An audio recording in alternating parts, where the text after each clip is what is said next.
MP medical science university का दीक्षांत समारोह जबलपुर में आयोजित हुआ। राज्यपाल मंगूबाई पटेल ने कार्यक्रम में 76 स्टूडेंट्स को गोल्ड मेडल जबकि 32,000 स्टूडेंट्स को उपाधि प्रदान की। डिप्टी सीएम और स्वास्थ्य मंत्री राजेंद्र शुक्ल, चिकित्सा शिक्षा राज्य मंत्री नरेंद्र शिवजी पटेल भी कार्यक्रम में शामिल हुए। दीक्षांत समारोह में राज्यपाल मंगूबाई पटेल ने घोषणा की कि एमपी मेडिकल यूनिवर्सिटी अब ऋषि सुश्रुत के नाम से जानी जाएगी। उन्होंने कहा कि ऋषि सुश्रुत शल्य चिकित्सा के जनक थे। प्रदेश के स्वास्थ्य और चिकित्सा शिक्षा राज्य मंत्री नरेंद्र शिवाजी पटेल ने कहा कि मध्य प्रदेश ने हिंदी में चिकित्सा शिक्षा की राह दिखाई है। मध्य प्रदेश को देखकर इंडियन मेडिकल कमीशन ने देश में क्षेत्रीय भाषाओं में भी मेडिकल की पढ़ाई करवाने का फैसला लिया है। प्राइवेट और सरकारी अस्पतालों को मिलाने, लेकिन इस 5,000 एमबीबीएस की सीटों को हम 10,000 करने वाले हैं। करने का संकल्प है हमारा और 2,500 और 5,000 है।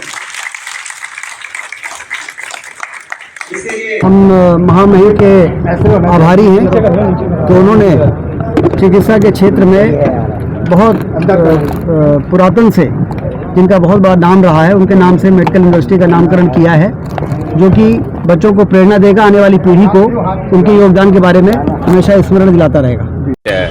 They have now named it as Maharshi Sushruta Medical University of Madhya Pradesh, which is something that we have to appreciate and congratulate. I have also appreciated trying to promote Hindi as a medium of instruction. We have to see how it evolves. I am hoping that the university does more experiments on facilitating this to happen. And I congratulate the entire team of the Madhya Pradesh Health University, now called the Maharshi Sushruta Medical University, the very best, and I am sure they will achieve more feats in the days to come. Sir, देश में क्षेत्रीय भाषाओं में भी MBBS की पढ़ाई की बात कही आपने शुरू करने की, like I said no. I have already said they have already started, which is we have to see how the impact would be, and I think over time will tell us the impact of this. I'm sure there will be more success in the days to come.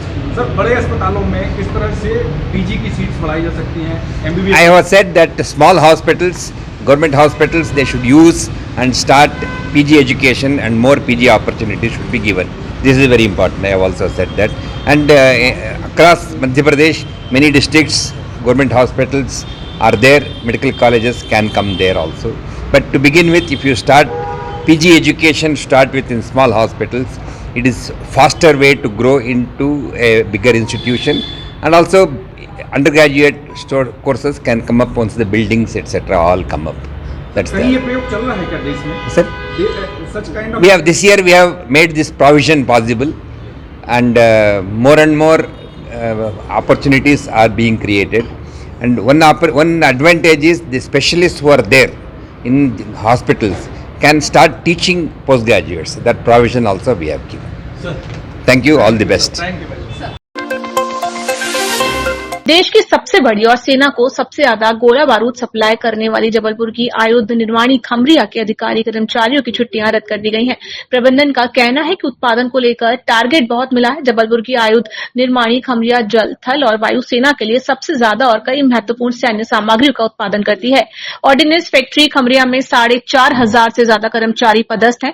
केंद्रीय सुरक्षा संस्थान के अधीन आने वाली म्यूशियंस India limited ने सभी उत्पादन इकाइयों को निर्देश जारी किए हैं, जिसके तहत अधिकारियों और कर्मचारियों की छुट्टियां तत्काल प्रभाव से निरस्त कर दी गई हैं।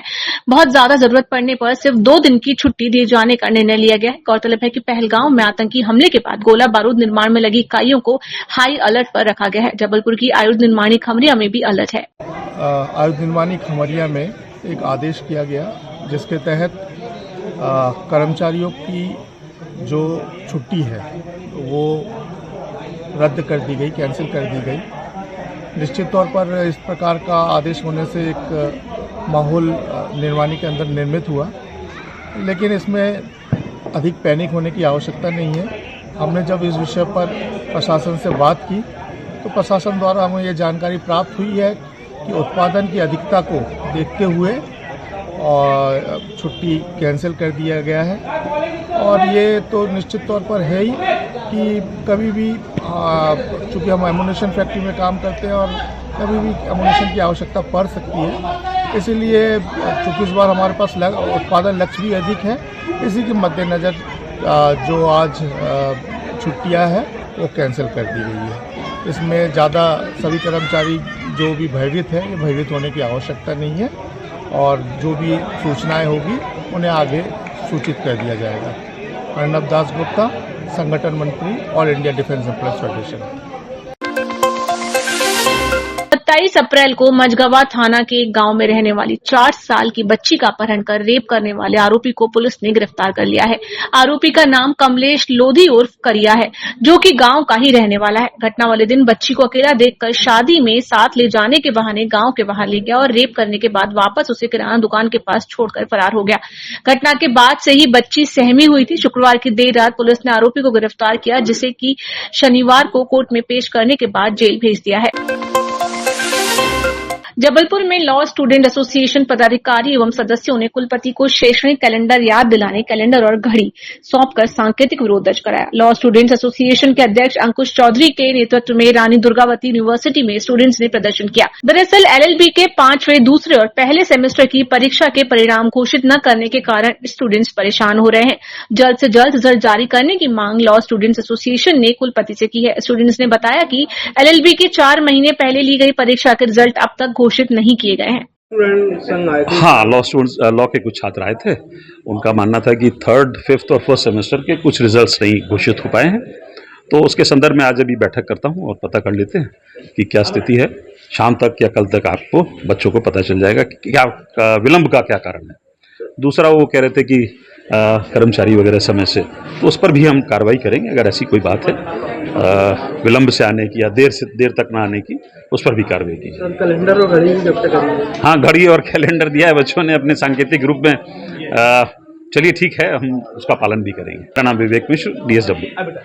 आज महाकौशल विधि छात्र संघ के पदाधिकारियों ने कुलपति महोदय को कैलेंडर और घड़ी भेंट की, जिससे कि वे अपने कार्यालय पे लगाएं और यह देकर यह संदेश दिया गया कि उनको ना महीने का होश है और ना ही समय का। यदि महीने का होश होता तो एलएलबी पंचम, एलएलबी तृतीय और एलएलबी प्रथम सेमेस्टर के जो रिजल्ट है वे अभी तक 4 महीने होने वाले, अभी तक घोषित नहीं किए गए। उनकी परीक्षाएं जनवरी में ले ली गई है। नॉर्म्स के द्वारा क्या कहा जाता है कि 2 महीने 1.5 महीने के अंतराल में रिजल्ट को घोषित कर दिया जाना चाहिए, लेकिन रिजल्ट अभी तक नहीं है।